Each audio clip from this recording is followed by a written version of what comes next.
আসসালামু আলাইকুম বন্ধুরা, আশা করি আপনারা সকলেই ভালো আছেন আর আপনারা দেখছেন নুরানি আলো। বন্ধুরা, আজকের এই ভিডিওতে আমরা শবে বরাত নিয়ে A to Z আলোচনা করার চেষ্টা করব ইনশাআল্লাহ। তাই আমাদের চ্যানেলটি সাবস্ক্রাইব করে আপনারা শবে বরাত সম্পর্কে জানতে থাকুন। শবে বরাত বা মধ্য শাবান, আরবিতে নিসফে শাবান বা লাইলাতুল বরাত হচ্ছে হিজরি শাবান মাসের 14 ও 15 তারিখের মধ্যবর্তী রাতে পালিত মুসলিমদের গুরুত্বপূর্ণ রাত।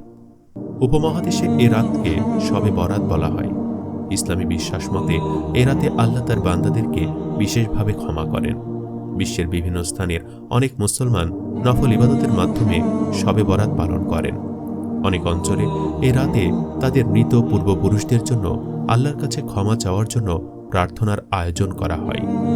পারস্যীয় মুসলিমরা এই তারিখে মুহাম্মদ আল মাহদির জন্মদিন উদযাপন করে, তবে সালাফিরা এর বিরোধিতা করে থাকেন।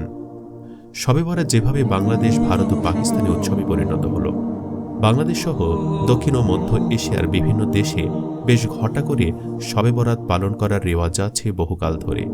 তবে শবে বরাতের সময় যেসব আচার অনুষ্ঠান পালন করা হয় সেগুলো নিয়ে বিভিন্ন সময় নানা বিতর্ক দেখা যায়। শবে বরাত পালন করা উচিত কিনা, ইসলাম ধর্মের শবে বরাতের কোনো তাৎপর্য আছে কিনা, বা শবে বরাতের কোনো ঐতিহাসিক ভিত্তি আছে কিনা, এসব নিয়ে সোশ্যাল মিডিয়ায় পক্ষে বিপক্ষে তর্ক বিতর্ক চোখে পড়ে।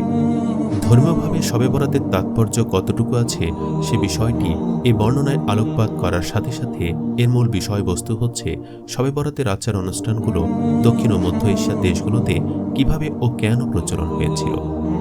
শবে বরাতের সূত্রপাত কখন হয়? ইসলামের ইতিহাস নিয়ে গবেষণা ব্যক্তিদের মধ্যে মুসলিমদের মধ্যে শবে বরাত পালনের প্রথা শুরু হয় ইসলাম ধর্মের উৎপত্তির সময় থেকেই। নবী হযরত মুহাম্মদ শাবান মাসের 14 তারিখ যে সারা রাত নফল নামাজ পড়তেন ও কবরস্থান জিয়ারত করতেন তা অনেক হাদিসে বর্ণিত হয়েছে। 15 দিন পর রমজান মাস শুরুর প্রস্তুতি হিসাবে তিনি এই আচার পালন করতেন এবং তার অনুসারীদেরও পালন করতে বলছিলেন ঢাকা বিশ্ববিদ্যালয়ের ইসলামের ইতিহাস ও সংস্কৃতি বিষয়ের অধ্যাপক মোহাম্মদ ইব্রাহিম। তার মতে নবী মুহাম্মদ সাল্লাল্লাহু আলাইহি সাল্লামের সময়কাল এবং তার পরবর্তী সময়ে আরব থেকে ইসলাম প্রচারে পৃথিবীর বিভিন্ন অঞ্চলে যারা সফর করেছেন তাদের মাধ্যমেই বিশ্বের বিভিন্ন এলাকার মানুষদের মধ্যে শবে বরাত পালনের আনুষ্ঠানিকতার বিষয়টি ছড়িয়ে পড়ে। আর এই আনুষ্ঠানিকতাকে উৎসব হিসেবে বিবেচনা করা হতো বলে ধীরে ধীরে এই দিনে ভালো খাবার তৈরি ও খাবার বিতরণের মাধ্যমে আনন্দ ভাগ করে নেওয়ার প্রথা তৈরি হয়েছে বলে মনে করেন মিস্টার ইব্রাহিম। উপমহাদেশে যেভাবে ছড়িয়েছে, ভারতীয় উপমহাদেশে শবে বরাত পালনের চল কবে থেকে শুরু হলো সে বিষয়ে সুনির্দিষ্টভাবে কোনো দালিলিক প্রমাণ পাওয়া যায় না। এই অঞ্চলের শবে বরাত পালন সংক্রান্ত সবচেয়ে পুরনো নথি পাওয়া যায় খাজা শামসুদ্দিন মিরার লেখায়। চীনের উইঘর অঞ্চলের কাশগারে জন্ম নেওয়া খাজা শামসুদ্দিন ত্রয়োদশ শতাব্দীর মাঝামাঝি সময়ে বর্তমান ভারতের উত্তরপ্রদেশের মুর্তাজাবাদে আসেন এবং সেখানে থেকে যান। ইরানের ইয়াজাদ বিশ্ববিদ্যালয়ের নৃতত্ত্বের অধ্যাপক মহসেন সাইদি মাদানি তার 1993 সালে প্রকাশিত গবেষণাধর্মী বই impact of Hindu culture on Muslims বইও উল্লেখ করেছেন যে দ্বাদশ-ত্রয়োদশ শতাব্দীতে ভারতীয় উপমহাদেশে শবে বরাতে হালুয়া রুটি তৈরি ও বিতরণের প্রমাণ পাওয়া যায়। খাজা শামসুদ্দিনের লেখার বরাত দিয়ে মহসেন সাইদ মাদানি তার বইয়ে লিখেছেন, দিল্লির সুলতান ফিরোজ শাহ তুঘলুকের আমলে শবে বরাত যে জৌলসপূর্ণভাবে আয়োজিত হতো তার প্রথম দলিল পাওয়া যায় শামসুদ্দিন মিরার লেখায়। পরবর্তীতে অষ্টাদশ-ঊনবিংশ শতকে শাহ ইসমাইল শহীদ, শাহ ওয়ালি উল্লাহ আর মৌলভী সৈয়দ আহমেদ দেহলভির লেখায় শবে বরাত পালনের বিস্তারিত বর্ণনা পাওয়া যায় বলে উঠে এসেছে মিস্টার মাদানির লেখায়। সে সময় হালুয়া রুটি বিতরণের পাশাপাশি আতশবাজি পোড়ানো ও আলোকসজ্জার ব্যবস্থাও করা হতো বলে উল্লেখ করেছেন তিনি। পূর্বোক্ত লেখকদের বরাত দিয়ে তিনি উল্লেখ করেছেন যে শবে বরাতের আলোকসজ্জা ও আতশবাজি পোড়ানোর বিষয়টি হিন্দুদের দীপাবলি উৎসব থেকে নেওয়া হতে পারে।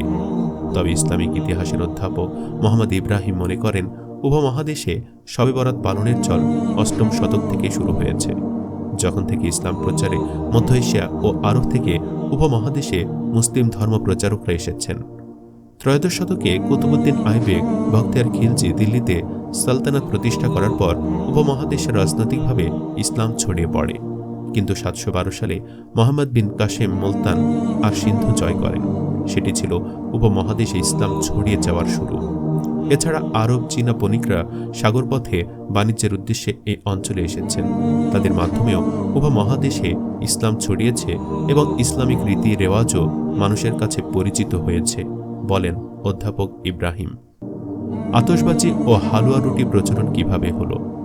বাংলাদেশের, বিশেষ করে ঢাকার মানুষ শবে বরাত বলতে মানুষ বুঝত এমন একটি দিনকে যেদিন সবার ঘরে ঘরে হালুয়া রুটি তৈরি হবে এবং তা বিতরণ করা হবে আত্মীয় স্বজন ও নিম্ন আয়ের মানুষের মাঝে। মসজিদে মসজিদে সারা রাত জিকির করা বা নামাজ পড়ায় ব্যস্ত থাকবে পুরুষরা, আর সন্ধ্যার পর পোড়ানো হবে আতশবাজি। শবে বরাতে এই আতশবাজি পোড়ানো ও আলোকসজ্জা করার রীতি কয়েকশো বছরের পুরনো। ভারতীয় ইতিহাসবিদ ও রাজনৈতিক বিশ্লেষক বিদ্যাধর মহাজন তার বই হিস্ট্রি অব মিডিওভাল ইন্ডিয়ায় লিখেছেন যে দিল্লির সুলতানদের আমলে এবং মুঘল আমলে শবে বরাতের রাতে বাদশাহদের প্রাসাদ ও মসজিদ আলো দিয়ে সাজানো হতো। মুঘল আমলে শবে বরাত পালনের এ চিত্র উঠে এসেছে পার্বতী শর্মার Jahangir an intimate portrait of a great Mughal বইও, যেখানে সম্রাট জাহাঙ্গীরের আমলে শবে বরাত উদযাপনের সময় হালুয়া, মিষ্টি জাতীয় খাবার বিতরণ ও আলোকসজ্জা করা হতো বলে লিখেছেন তিনি। 1880 সালে প্রকাশিত ব্রিটিশ পাদ্রী এডওয়ার্ড সেলের লেখা বই ফেইথ ইন ইসলামে উঠে আসে যে সে সময় আতশবাজির পেছনে বিপুল পরিমাণ খরচ করা হতো। এডওয়ার্ড সেল 1865 সাল থেকে তৎকালীন ভারতবর্ষের মাদ্রাসে পাদ্রী হিসেবে দায়িত্ব পালন করেছেন। অন্যদিকে হালুয়া তৈরি করে আত্মীয় ও স্বল্প আয়ের মানুষের মাঝে বিতরণ করার সাথে উৎসবের আনন্দ ভাগ করে নেওয়ার সম্পর্ক রয়েছে বলে মনে করেন ইসলামের ইতিহাস ও সংস্কৃতির অধ্যাপক মোহাম্মদ ইব্রাহিম। তিনি বলছিলেন, আমরা জানি যে রাসূলুল্লাহ সাল্লাল্লাহু আলাইহি সাল্লাম মিষ্টি খুব পছন্দ করতেন। তার পছন্দের জিনিসকে উম্মতরা পছন্দ করবেন, সেটাও তাকে পছন্দ করার একটা ধরন। ফলে মিষ্টি হিসাবেই হালুয়া বানানোর প্রচলন শুরু, কারণ হালুয়া বানানোর উপকরণ এই অঞ্চলে রয়েছে। আর আনন্দের ভাগ অন্যদের দেওয়ার জন্য বিতরণের রেওয়াজ তৈরি হয়েছে। এর সাথে ধর্মীয় অনুভূতি আর সামাজিকতা রক্ষা দুটো বিষয়ই জড়িত রয়েছে। বাংলাদেশে এর যেভাবে প্রচলন হলো, বাংলাদেশের ভূখণ্ডে শবে বরাত পালনের সবচেয়ে পুরনো প্রমাণ পাওয়া যায় 19 শতকের মাঝামাঝি সময়, প্রায় 150 বছর আগে। সে সময় ঢাকার নবাবরা ঘটা করে শবে বরাত পালন করতেন বলে বলছিলেন ইতিহাসবিদ মুনতাসির মামুন, যিনি বাংলাদেশের উৎসবের ইতিহাস নিয়ে গবেষণা করেছেন ও বই লিখেছেন। তিনি বলেন, সে সময় হিন্দুদের আধিপত্য থাকার কারণে সেটিকে মোকাবেলা করার জন্য ঢাকার নবাবরা শবে বরাতের জন্য অনেক বড় আয়োজন করত। এতে ঢাকার নবাবদের মুসলমান পরিচয় এবং আধিপত্য এ দুটো বিষয় একসাথে তুলে ধরার প্রয়াস দেখা যেত। অধ্যাপক মামুন বলেন, নবাবরা যেহেতু মুসলিম ছিলেন এবং ঢাকাকে তারা নিয়ন্ত্রণ করতেন, সেজন্য উৎসবগুলোকে তারা গুরুত্ব দিতেন। এর মাধ্যমে নবাবদের আধিপত্য, মুসলমানদের আধিপত্য এবং ধর্মপালন এই তিনটি বিষয় একসাথে প্রকাশ হতো। 19 শতকের শেষের দিকে ঢাকায় শবে বরাত পালন মুসলিম পরিচয় প্রকাশের বিষয় হিসাবে আবির্ভূত হয়েছিল, এমনটাই বলছেন অধ্যাপক মামুন। সেই ধারাবাহিকতায় শবে বরাত একটি বড় ধরনের উৎসবে পরিণত হয়েছে। তবে মোহাম্মদ ইব্রাহিমের মতে আরও আগে থেকে বাংলাদেশের ভূখণ্ডে শবে বরাত পালন হয়ে আসছে। আরব আর চীনা বণিকরা যখন সাগরপথে ব্যবসা করতে আসত, তখন চট্টগ্রাম অঞ্চলে তাদের জাহাজ ভিড়ত। সে সময় তাদের অনেকেই এখানে থেকে যেতেন। তাদের মাধ্যমে ইসলামিক রীতি রেওয়াজের সাথে সেখানকার মানুষের পরিচয় হয়েছিল। তার মতে ঢাকার নবাবরা জাঁকজমকের সাথে শবে বরাত পালন করলেও তারও কয়েকশো বছর আগে থেকেই বাংলাদেশ ভূখণ্ডের মানুষ এই রেওয়াজের সাথে পরিচিত ছিল। এবার চলুন জানি শবে বরাত বিষয়েও সহি কিছু হাদিস, জয়ীফ ও কিছু জাল হাদিস সম্পর্কেও জেনে নেওয়া যাক। এ বিষয়টি সহি হাদিস দ্বারা প্রমাণিত। হাদিস শরীফে বলা হয়েছে, মহান আল্লাহ মধ্য শাবানের রাতে তার সৃষ্টির প্রতি দৃকপাত করেন এবং মুশরিক ও বিদ্বেষ পোষণকারী ব্যতীত সকলকে ক্ষমা করে দেন। এ অর্থের হাদিস কাছাকাছি শব্দে 8 জন সাহাবী আবু মুসা আশআরী, আউফ ইবনে মালিক, আব্দুল্লাহ ইবনে আমর, মুআজ ইবনে জাবাল, আবু সালামা আল খুশানি, আবু হুরায়রা, আয়েশা ও আবু বকর সিদ্দিক রাদিয়াল্লাহু তাআলা আনহু থেকে বিভিন্ন সনদে বর্ণিত হয়েছে। এ সকল হাদিসের সনদ বিষয়ক বিস্তারিত আলোচনা উপর্যুক্ত গ্রন্থে করেছি।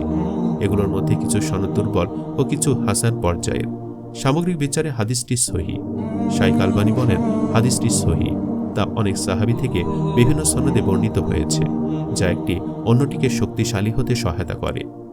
এ হাদিস থেকে প্রমাণিত হয় যে এ রাত্রিটি একটি বরকতময় রাত এবং এ রাতে আল্লাহ তার বান্দাদেরকে ক্ষমা করেন, কিন্তু এ ক্ষমা অর্জনের জন্য শিরক ও বিদ্বেষ বর্জন ব্যতীত অন্য কোনো আমল করার প্রয়োজন আছে কিনা তা এ হাদিসে উল্লেখ নেই। মধ্য শাবানের রাত্রিতে ভাগ্য লিখন। কিছু কিছু হাদিসে উল্লেখ করা হয়েছে যে এ রাত্রিতে ভাগ্য অনুলিপি করা হয় বা পরবর্তী বছরের জন্য হায়াত মউত ও রিজিক ইত্যাদির অনুলিপি করা হয়। এখানে সংক্ষেপে বলা যায় যে এ অর্থে বর্ণিত হাদিসগুলো অত্যন্ত দুর্বল অথবা বানোয়াট। এ অর্থে কোনো সহি বা গ্রহণযোগ্য হাদিস বর্ণিত হয়নি। এখানে উল্লেখ্য যে কোরআনে কারিমে মহান আল্লাহ বলেন, আমি তো তা অবতীর্ণ করেছি এক মোবারক রজনীতে এবং আমি তো সতর্ককারী। এ রজনীতে প্রত্যেক গুরুত্বপূর্ণ বিষয় স্থিরীকৃত হয়। এ বাণীর ব্যাখ্যায় তাবি ইকরিমা বলেন, এখানে মোবারক রজনী বলতে মধ্য শাবানের রাতকে বোঝানো হয়েছে। ইকরিমা বলেন, এ রাতে গোটা বছরের সকল বিষয়ে ফয়সালা করা হয়। মুফাসসিরগণ ইকরিমার এ মত গ্রহণ করেননি। ইমাম তাবারি বিভিন্ন সনদে ইকরিমার এ ব্যাখ্যা উদ্ধৃত করার পরে তার প্রতিবাদ করেছেন। তিনি উল্লেখ করেছেন যে ইকরিমার এ মত ভিত্তিহীন। তিনি বলেন যে সঠিক মত হল এখানে মোবারক রজনী বলতে লাইলাতুল কদরকে বোঝানো হয়েছে। আল্লাহ যে রাত্রিতে কোরআন অবতীর্ণ করেছেন সে রাত্রিকে এক স্থানে লাইলাতুল কদর, তাকদিরের রাত বা মর্যাদার রাত বলে অভিহিত করেছেন। অন্যত্র এ রাত্রিকে লাইলাতুম মুবারাকা বা বরকতময় রজনী বলে অভিহিত করেছেন এবং এ রাত্রিটি নিঃসন্দেহে রমাদান মাসের মধ্যে, কারণ অন্যত্র আল্লাহ ঘোষণা করেছেন যে তিনি রমাদান মাসে কোরআন নাজিল করেছেন। এ থেকে প্রমাণিত হয় যে মোবারক রজনী রমাদান মাসে, শাবান মাসে নয়। পরবর্তী মুফাসসিরগণ ইমাম তাবারির সাথে ঐক্যমত্য পোষণ করেছেন। তারা বলেছেন যে মোবারক রজনী বলতে এখানে মহিমান্বিত রজনী বা লাইলাতুল কদর বোঝানো হয়েছে। তাদের মতে লাইলাতুম মুবারাকা এবং লাইলাতুল কদর একই রাতে দুটি উপাধি। দুটি কারণে মুফাসসিরগণ ইকরিমার তাফসিরকে বাতিল ও অগ্রহণযোগ্য বলে মনে করেছেন। ইকরিমার মতটি কোরআনের সুস্পষ্ট বাণীর সাথে সাংঘর্ষিক। কোরআনে বলা হয়েছে যে আল্লাহ রমাদান মাসে কোরআন নাজিল করেছেন। অন্যত্র বলেছেন যে একটি মোবারক রাত্রিতে, একটি মহিমান্বিত রাত্রিতে তিনি কোরআন নাজিল করেছেন। এ সকল আয়াতের সমন্বিত সুস্পষ্ট অর্থ হল আল্লাহ রমাদান মাসের এক রাত্রিতে কোরআন নাজিল করেছেন এবং সে রাতটি বরকতময় ও মহিমান্বিত। মোবারক রজনীকে শবে বরাত বলে দাবি করলে এ আয়াতগুলোর স্পষ্ট অর্থ বিভিন্ন অপব্যাখ্যার মাধ্যমে বাতিল করতে হয়। বিভিন্ন সাহাবী ও তাবী থেকে বর্ণিত হয়েছে যে তারা মোবারক রজনীর ব্যাখ্যায় বলেছেন যে এ রাতটি হল লাইলাতুল কদর বা মহিমান্বিত রজনী। সাহাবীগণের মধ্য থেকে ইবনে আব্বাস রাদিয়াল্লাহু তাআলা আনহু ও ইবনে ওমর রাদিয়াল্লাহু তাআলা আনহু থেকে অনুরূপ ব্যাখ্যা বর্ণিত হয়েছে। তাবেঈগণের মধ্যে থেকে আবু আব্দুর রহমান আল-সুলামি, মুজাহিদ বিন জাফর, হাসান বসরি, কাতাদা ইবনে দিআমা ও আব্দুর রহমান বিন যায়েদ বিন আসলাম মাদানী বিশেষভাবে উল্লেখযোগ্য। তারা সকলে বলেছেন যে লাইলাতুল মুবারাকা হল লাইলাতুল কদর, লাইলাতুল বরাত নয়। মধ্য শাবানের রাত্রিতে দোয়া ও মোনাজাত। মধ্য শাবানের রজনীর ফজিলত বিষয়ে বর্ণিত তৃতীয় প্রকারের হাদিসগুলোতে এ রাত্রিতে সাধারণভাবে দোয়া করার উৎসাহ প্রদান করা হয়েছে। এ রাতে দোয়া করা, আল্লাহর কাছে নিজের প্রয়োজন মেটানোর জন্য আকুতি জানানো এবং জীবিত ও মৃতদের পাপরাশি ক্ষমা লাভের জন্য প্রার্থনার উৎসাহ প্রদান করা হয়েছে। এ অর্থে কোনো সহি বা গ্রহণযোগ্য হাদিস নেই। এ অর্থে বর্ণিত হাদিসগুলোর মধ্যে কিছু হাদিস দুর্বল এবং কিছু হাদিস জাল। অনির্ধারিত সালাত ও দোয়া। মধ্য শাবানের রাত্রি সম্পর্কে বর্ণিত কিছু হাদিসে এ রাত্রিতে সালাত আদায় ও দোয়ার কথা উল্লেখ করা হয়েছে। এ সকল হাদিস এ রাত্রির সালাতের জন্য কোনো নির্ধারিত রাকাত, নির্ধারিত সূরা বা নির্ধারিত পদ্ধতি উল্লেখ করা হয়নি। শুধু সাধারণভাবে এ রাত্রিতে তাহাজ্জুদ আদায় ও দোয়া করার বিষয়টি এ সকল হাদিস থেকে জানা যায়। এ অর্থে বর্ণিত হাদিসগুলো প্রায় সবই বানোয়াট। দু একটি হাদিস দুর্বল হলেও বানোয়াট নয়। নির্ধারিত রাকাত, সূরা ও পদ্ধতিতে সালাত। শবে বরাত বিষয়ক অন্য কিছু হাদিসে এ রাত্রিতে বিশেষ পদ্ধতিতে বিশেষ সূরা পাঠের মাধ্যমে নির্দিষ্ট সংখ্যক রাকাত সালাত আদায়ের বিশেষ ফজিলতের কথা উল্লেখ করা হয়েছে। মুহাদ্দিসগণের সর্বসম্মত মত অনুযায়ী এ অর্থে বর্ণিত সকল হাদিসই বানোয়াট। হিজরি ৪র্থ শতকের পরে রাসূলুল্লাহ সাল্লাল্লাহু আলাইহি ওয়াসাল্লামের নামে বানিয়ে এগুলো প্রচার করা হয়েছে। এখানে এ জাতীয় কয়েকটি জাল ও বানোয়াট হাদিস উল্লেখ করা হলো। ৩০০ রাকাত, প্রতি রাকাতে ৩০ বার সূরা ইখলাস। যে ব্যক্তি মধ্য শাবানের রাতে প্রত্যেক রাকাতে 30 বার সূরা ইখলাস পাঠের মাধ্যমে 300 রাকাত সালাত আদায় করবে, জাহান্নামের আগুন অবধারিত এমন 10 ব্যক্তির ব্যাপারে তার সুপারিশ গ্রহণ করা হবে। হাদিসটি ইবনুল কাইম বাতিল বা ভিত্তিহীন হাদিস সমূহের মধ্যে উল্লেখ করেছেন। 100 রাকাত, প্রতি রাকাতে 10 বার সূরা ইখলাস। মধ্য শাবানের রজনীতে এ পদ্ধতিতে সালাত আদায়ের প্রচলন হিজরি 4th শতকের পরে মানুষের মধ্যে প্রসিদ্ধি লাভ করে। মুহাদ্দিস ও ঐতিহাসিকগণ উল্লেখ করেছেন যে 448 হিজরি সনে বাইতুল মুকাদ্দাসে প্রথম এ রাত্রিতে এ পদ্ধতিতে সালাত আদায়ের প্রচলন শুরু হয়। এ সময় বিভিন্ন মিথ্যাবাদী গল্পকার ওয়াইজ এ অর্থে কিছু হাদিস বানিয়ে বলেন, এ অর্থে 4টি হাদিস বর্ণিত হয়েছে, যার প্রত্যেকটি বানোয়াট ও ভিত্তিহীন। এর প্রথমটি আলী রাদিয়াল্লাহু তাআলা আনহুর সূত্রে রাসূলুল্লাহ সাল্লাল্লাহু আলাইহি সাল্লামের নামে প্রচারিত, যে ব্যক্তি মধ্য শাবানের রাতে 100 রাকাত সালাত আদায় করবে, প্রত্যেক রাকাতে সূরা ফাতিহা ও 10 বার সূরা ইখলাস পাঠ করবে, সে উক্ত রাতে যত প্রয়োজনের কথা বলবে আল্লাহ তাআলা তার সকল প্রয়োজন পূরণ করবেন। লাহে মাহফুজে তাকে দুর্ভাগা লিপিবদ্ধ করা হলেও তা পরিবর্তন করে সৌভাগ্যবান হিসাবে তার নিয়তি নির্ধারণ করা হবে। আল্লাহ তাআলা তার কাছে 70,000 ফেরেশতা প্রেরণ করবেন, যারা তার পাপরাশি মুছে দেবে। বছরের শেষ পর্যন্ত তাকে সূর্য মর্যাদা আসীন রাখবে। এছাড়াও আল্লাহ তাআলা আদন জান্নাতে 70,000 বা 7 লাখ ফেরেশতা প্রেরণ করবেন, যারা জান্নাতের মধ্যে তার জন্য শহর ও প্রাসাদ নির্মাণ করবে এবং তার জন্য বৃক্ষরাজি রোপণ করবে। যে ব্যক্তি এ নামাজ আদায় করবে এবং পরকালের শান্তি কামনা করবে, মহান আল্লাহ তার জন্য তার অংশ প্রদান করবেন। হাদিসটি সর্বসম্মতভাবে বানোয়াট ও জাল। এর বর্ণনাকারীগণ কেউ অজ্ঞাত পরিচয় এবং কেউ মিথ্যাবাদী জালিয়াত হিসাবে পরিচিত। এ বিষয়ক দ্বিতীয় জাল হাদিসটিতে জালিয়াতগণ ইবনে উমার রাদিয়াল্লাহু তাআলা আনহুর সূত্রে রাসূলুল্লাহ সাল্লাল্লাহু আলাইহি সাল্লামের নামে বলেছে, যে ব্যক্তি মধ্য শাবানের রাতে 100 রাকাত সালাতে 1000 বার সূরা ইখলাস পাঠ করবে, তার মৃত্যুর পূর্বে আল্লাহ তাআলা তার কাছে 100 জন ফেরেশতা প্রেরণ করবেন।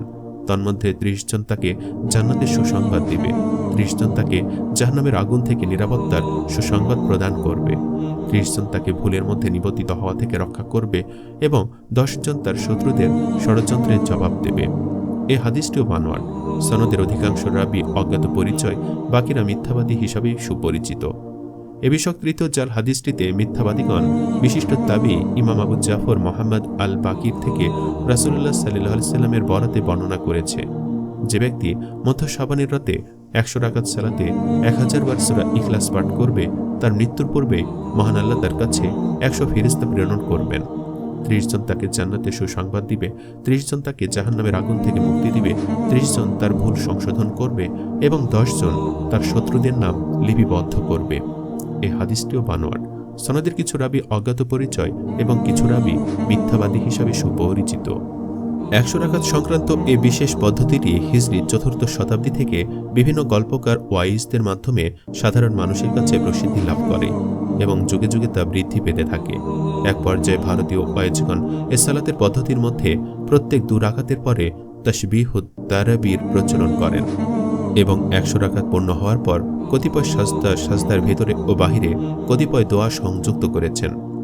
আল্লামা আব্দুল হাই লখনবী বানোয়াট ও ভিত্তিহীন হাদিস সমূহের মধ্যে এই হাদিসটি উল্লেখ করেছেন, যার সারমর্ম হল মধ্য শাবানের রাতে 50 সালামে 100 রাকাত সালাত আদায় করতে হবে।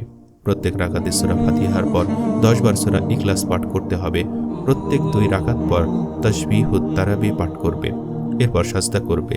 সাজদার মধ্যে কিছু নির্ধারিত বানোয়াট দোয়া পাঠ করবে, অতঃপর সাজদা থেকে মাথা তুলবে এবং নবী সাল্লাল্লাহু আলাইহি সাল্লামের উপর দরুদ পাঠ করবে ও কিছু নির্ধারিত বানোয়াট দোয়া পাঠ করবে, অথবা দ্বিতীয় সাজদা করবে এবং তাতে কিছু নির্ধারিত বানোয়াট দোয়া পাঠ করবে। 50 রাকাত। ইমাম জাহাবি এই হাদিসটি ভিত্তিহীন ও বানোয়াট হাদিস হিসাবে হাদিসটির বর্ণনাকারী অজ্ঞাত রাবী মুহাম্মদ বিন সাইদ আমলিমি আত-তাবারির জীবনীতে উল্লেখ করেছেন।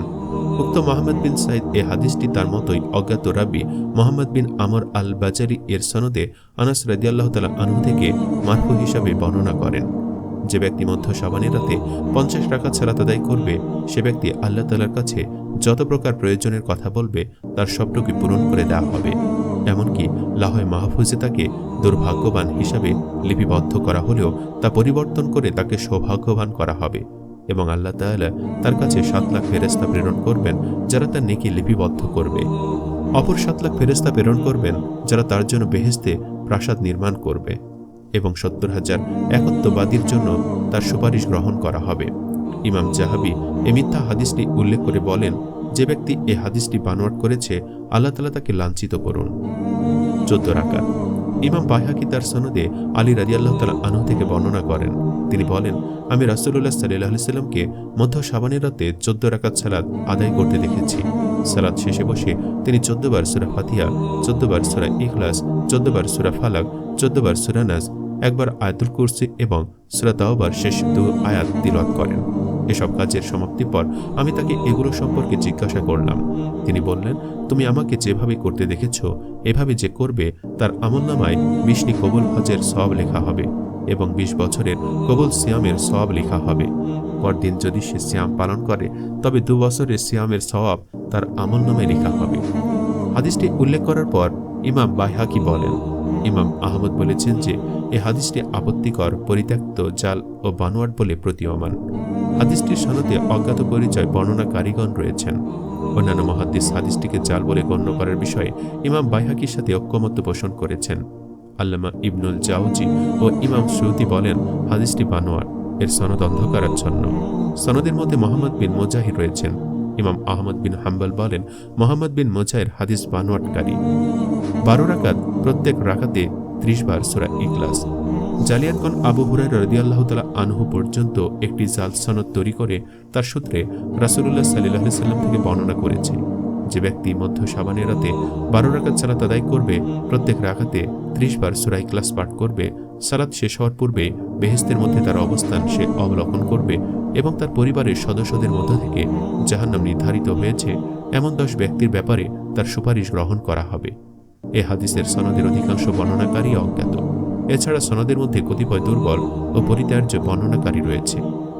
এতক্ষণে আলোচনার মাধ্যমে আমাদের কাছে সুস্পষ্টভাবে প্রতিভাত হয়েছে যে মধ্য শাবানের রাতে নির্দিষ্ট পদ্ধতিতে নির্দিষ্ট সূরার মাধ্যমে নির্দিষ্ট রাকাত সালাত আদায় সংক্রান্ত হাদিসসমূহ বানোয়াট ও ভিত্তিহীন।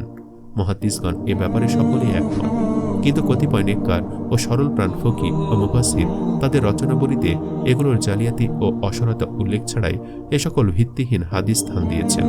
এমনকি কেউ কেউ এগুলোর উপর ভিত্তি করে ফতোয়া প্রদান করেছেন ও তদনুযায়ী আমল করেছেন, যা পরবর্তীতে এ রীতি প্রসারিত হওয়ার ক্ষেত্রে সহায়তা করেছে। মোল্লা আলী কারি মধ্য শাবানের রাতে সালাত আদায়ের ফজিলত সংক্রান্ত হাদিসগুলোর অসরতা উল্লেখপূর্বক বলেন, সবচেয়ে আশ্চর্যের ব্যাপার হলো যে যারা সুন্নাতের ইলমের সন্ধান পেয়েছেন তারা এগুলো দ্বারা প্রতারিত হন কি করে। এ সালাত 4র্থ হিজরি শতকের পর ইসলামের মধ্যে অনুপ্রবেশ করেছে, যার উৎপত্তি হয়েছে বাইতুল মুকাদ্দাস থেকে। এ ব্যাপারে অসংখ্য জাল হাদিস তৈরি করা হয়েছে, যার একটিও সঠিক বা নির্ভরযোগ্য নয়। তিনি আরও বলেন, হে পাঠক, এ সকল ভিত্তিহীন মিথ্যা হাদিস কুতুল কুলুব, ইহয়াই উলুমুদ্দিন ও ইমাম সালাবি তাফসীর গ্রন্থে উল্লেখ থাকার কারণে আপনারা প্রতারিত ও বিভ্রান্ত হবেন না। ইসমাইল বিন মুহাম্মদ আজলুনি অনুরূপ মন্তব্য করেছেন। আল্লামা শাওকানি শবে বরাতের রাত্রিতে আদায়কৃত এ সালাত সংক্রান্ত হাদিসের ভিত্তিহীনতা উল্লেখপূর্বক বলেন, এ সকল হাদিস দ্বারা একদল ফকি প্রতারিত হয়েছেন, যেমন ইহয়াই উলুমুদ্দিন গ্রন্থকার ইমাম গাজালি ও অন্যান্যরা। এমনিভাবে কতিপয় মুফাসসিরও প্রতারিত হয়েছেন। এ সালাতের বিষয়ে বিভিন্ন ধরনের জাল হাদিস রচিত হয়েছে। এ সকল হাদিস মাউজি বা বানোয়াট হওয়ার অর্থ হল এ রাত্রিতে নির্ধারিত পদ্ধতিতে নির্ধারিত রাকাত সালাত আদায়ের প্রচলন বাতিল ও ভিত্তিহীন। তবে কোনো নির্ধারিত রাকাত, সূরা বা পদ্ধতি ব্যতি রেখে সাধারণভাবে এ রাত্রিতে ইবাদত বা দোয়া করার বিষয়ে 2-1টি জয়ীফ হাদিস রয়েছে। মধ্য শাবানের রাতে কিয়াম ও দিনে সিয়াম। আলী রাদিয়াল্লাহু তাআলা আনহুর সূত্রে রাসূলুল্লাহ সাল্লাল্লাহু আলাইহি সাল্লাম থেকে বর্ণিত একটি হাদিস নিম্নরূপ, যখন মধ্য শাবানের রাত আসে তখন তোমরা রাতে সালাতে দোয়ায় দণ্ডায়মান থাকো এবং দিবসে সিয়াম পালন করো, কারণ ওই দিন সূর্যাস্তের পর মহান আল্লাহ পৃথিবীর আকাশে অবতরণ করেন এবং বলেন, কোনো ক্ষমা প্রার্থনাকারী আছে কি, আমি তাকে ক্ষমা করব। কোনো রিজিক অনুসন্ধানকারী আছে কি, আমি তাকে রিজিক প্রদান করব। কোনো দুর্দশাগ্রস্ত ব্যক্তি আছে কি, আমি তাকে মুক্ত করব। এভাবে সুবহ সাদিক উদয় হওয়া পর্যন্ত চলতে থাকে। এই হাদিসটি ইমাম ইবনে মাজাহ তার উস্তাদ হাসান বিন আলী আল খাল্লাল থেকে, তিনি আব্দুর রাজ্জাক থেকে, তিনি ইবনে আবি শাবরা থেকে, তিনি ইব্রাহিম বিন মুহাম্মদ থেকে, তিনি মুআবিয়া বিন আব্দুল্লাহ বিন জাফর থেকে, তিনি তার পিতা আবদুল্লাহ বিন জাফর থেকে, তিনি আলী ইবনু আবি তালিব রাদিয়াল্লাহু তাআলা আনহু থেকে, রাসূলুল্লাহ সাল্লাল্লাহু আলাইহি সাল্লাম থেকে বর্ণনা করেছেন। ইবনে মাজাহ কর্তৃক সংকলিত হওয়ার কারণে হাদিসটি আমাদের সমাজে বহুল পরিচিত, প্রচারিত ও আলোচিত, কিন্তু মুহাদ্দিসগণ হাদিসটিকে বানোয়াট বলছেন। এই হাদিসটি একমাত্র ইবনু আবি সাবরা ব্যতীত অন্য কেউ বর্ণনা করেননি। এই হাদিস আলী ইবনে আবি তালিব থেকে তার কোনো ছাত্র বর্ণনা করেননি। আবদুল্লাহ বিন জাফর বিন আবি তালিব থেকেও তার কোনো ছাত্র হাদিসটি বর্ণনা করেননি।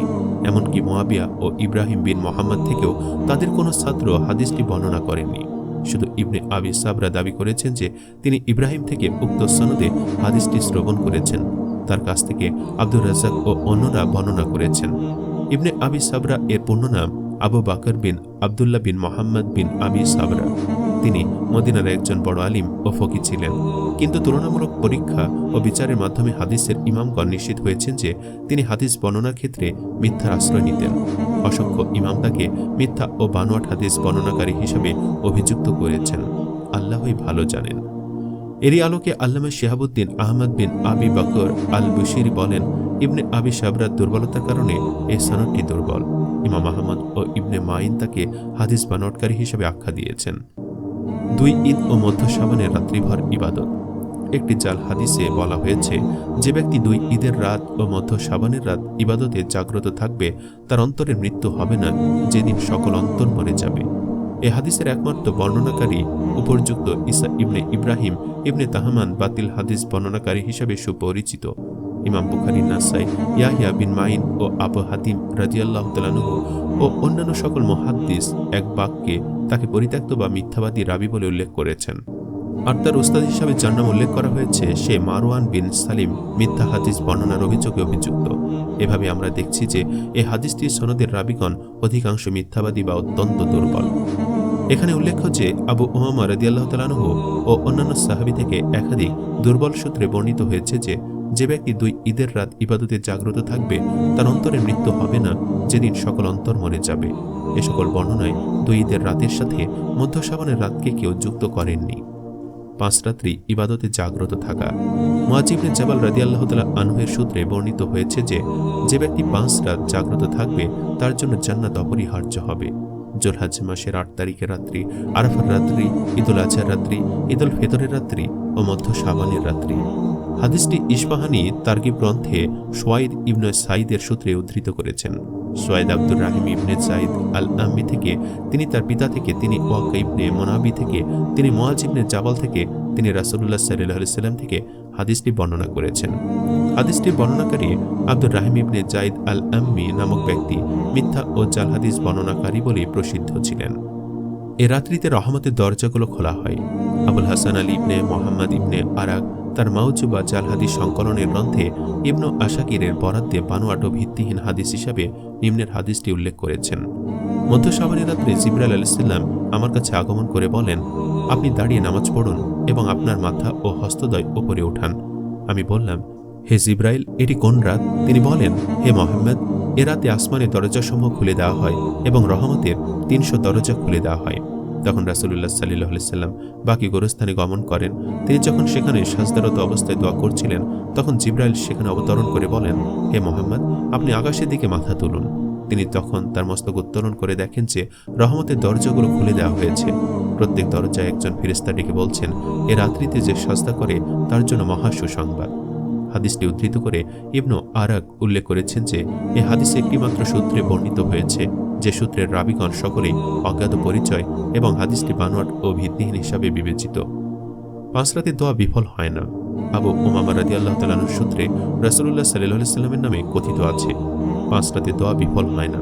রজব মাসের প্রথম রাত, মধ্য শাবানের রাত, জুমার রাত, ঈদুল ফিতর ও ঈদুল আজহার রাত।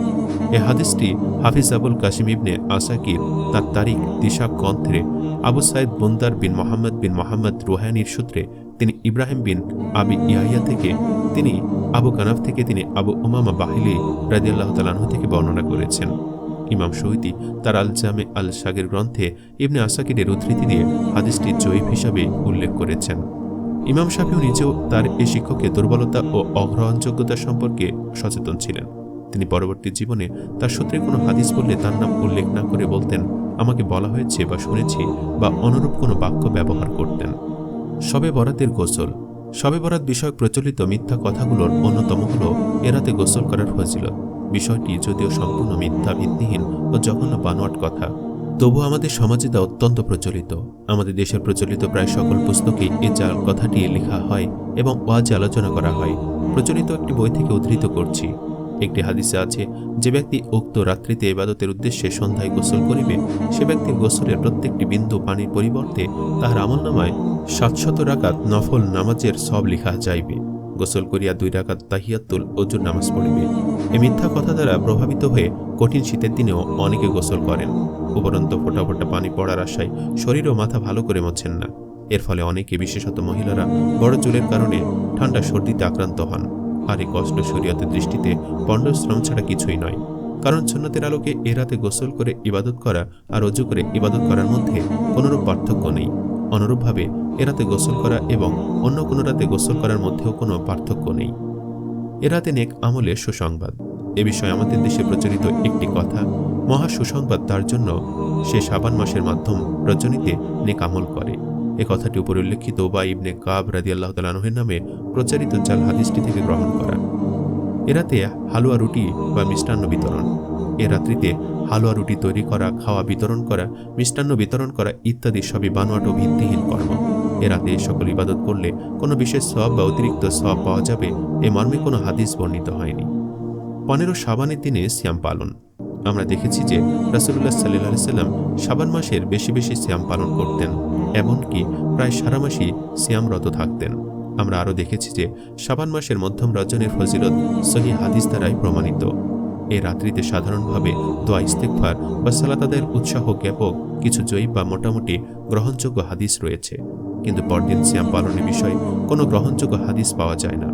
ইবনে মাজাহ সংকলিত আলী রাদিয়াল্লাহু তাআলা আনহুর নামে বর্ণিত হাদিসটিতে সিয়াম পালনের কথা বলা হয়েছে, তবে হাদিসটির সনদ নির্ভরযোগ্য নয়। শবে বরাতের রাতে 14 রাকাত সালাত আদায় বিষয়ক হাদিসেও পরদিন সিয়াম পালনের ফজিলত উল্লেখ করা হয়েছে, কিন্তু হাদিসটি জাল। এ বিষয়ক আরেকটি জাল হাদিস আমাদের সমাজে প্রচলিত, যে ব্যক্তি শাবান মাসের 15 তারিখে সিয়াম পালন করবে, জাহান্নামের আগুন কখনই তাকে স্পর্শ করবে না। প্রচলিত কিছু ভিত্তিহীন কথাবার্তার নমুনা। আমাদের দেশে প্রচলিত পুস্তকাদিতে অনেক সময় লেখকগণ বিশুদ্ধ ও অশুদ্ধকে একসাথে মিশ্রিত করেন। অনেক সময় সহিহ হাদিসের অনুবাদে অনেক বিষয় প্রবেশ করান যা হাদিসের নামে মিথ্যায় পরিণত হয়। অনেক সময় নিজেদের খেয়াল খুশি মতো বুখারী, মুসলিম ইত্যাদি গ্রন্থের নাম ব্যবহার করেন। এগুলোর বিষয়ে আমাদের সতর্ক হওয়া প্রয়োজন। মহান আল্লাহ দয়া করে আমাদের লেখকগণের পরিশ্রম কবুল করুন, তাদের ভুল ত্রুটি ক্ষমা করুন এবং আমাদের সকলকে তার সন্তুষ্টির পথে চলার তৌফিক প্রদান করুন। শবে বরাত বিষয়ক কিছু ভিত্তিহীন কথা আমাদের দেশে প্রচলিত একটি পুস্তক থেকে উদ্ধৃত করছি। প্রায় সকল পুস্তকেই এই কথাগুলো কম বেশি লেখা হয়েছে। হাদিসে আছে, যাহারা এ রাত্রিতে ইবাদত করিবে, আল্লাহ তাআলা আপন খাস রহমান ও স্বীয় অনুগ্রহে তারা তাহাদের শরীরকে দোজখের অগ্নির উপর হারাম করিয়া দিবেন, অর্থাৎ তাহাদিগকে কখনো দোজখে নিক্ষেপ করিবেন না। হযরত মুহাম্মদ সাল্লাল্লাহু আলাইহি ওয়াসাল্লাম আরো বলেন, আমি জিবরাইল আলাইহিস সালামের নিকট শুনিয়াছি, যাহারা শাবানের চাঁদের 15 তারিখের রাত্রিতে জাগিয়া ইবাদত বন্দেগী করিবে, তাহারা শবে কদরের ইবাদতের সমতুল্য সওয়াব পাইবে। আরও একটি হাদিসে আছে, হযরত বলিয়াছেন, শাবানের চাঁদের 15 তারিখের রাত্রিতে ইবাদতকারী আলেম, ফাজিল, অলি, গাউস, কুতুব, ফকির, দরবেশ, সিদ্দিক, শহীদ, পাপী ও নিষ্পাপ সমস্তকে আল্লাহ তাআলা মার্জনা করিবেন, কিন্তু জাদুকর, গণক, বখিল, শরাবখোর, জেনাকার, নেশাখোর ও পিতা মাতাকে কষ্টদাতা এই কয়েকজনকে আল্লাহ তাআলা মাফ করিবেন না। আরও একটি হাদিসে আছে, আল্লাহ তাআলা শাবানের চাঁদের 15 তারিখের রাত্রিতে 300 খাস রহমতের দরজা খুলিয়া দেন ও তাহার বান্দাদের উপর বেশুমার রহমত বর্ষণ করিয়া থাকেন। পরিশেষে আমরা এটাই বলবো, মহানবী সাল্লাল্লাহু আলাইহি সাল্লামের জীবন আদর্শ থেকে 15 শাবানের রাতে উঠে দোয়া করার বিশেষ কোনো শিক্ষা যদি আমরা পেয়ে থাকি, তাহলে আমাদের উচিত হবে রাতে উঠে গোপনে আল্লাহর কাছে কান্নাকাটি করে দোয়া করা। মহানবী সাল্লাল্লাহু আলাইহি সাল্লাম রমজানের প্রস্তুতি হিসাবে শাবান মাসের রাতগুলোকে বিশেষভাবে দোয়া করতেন। আমাদেরও দোয়া করা উচিত, হে আল্লাহ, আমার জন্য রমজান যেন মোবারক হয়, আমাদের জন্য যেন মোবারক হয়, আমাদেরকে সুস্থ রাখুন, আমরা যেন রমজানের রোজা রাখতে পারি। তাই আসুন পবিত্র শাবান মাসের অবশিষ্ট দিনগুলোতে রমজানের পূর্ণ প্রস্তুতি গ্রহণ করি আর ব্যক্তিগত ব্যস্ততাগুলোকে গুটিয়ে নিয়ে আসি। আল্লাহ তাআলা আমাদেরকে প্রকৃত ইসলামের শিক্ষার উপর আমল করার তৌফিক দান করুন। আমিন ইয়া রাব্বাল আলামিন।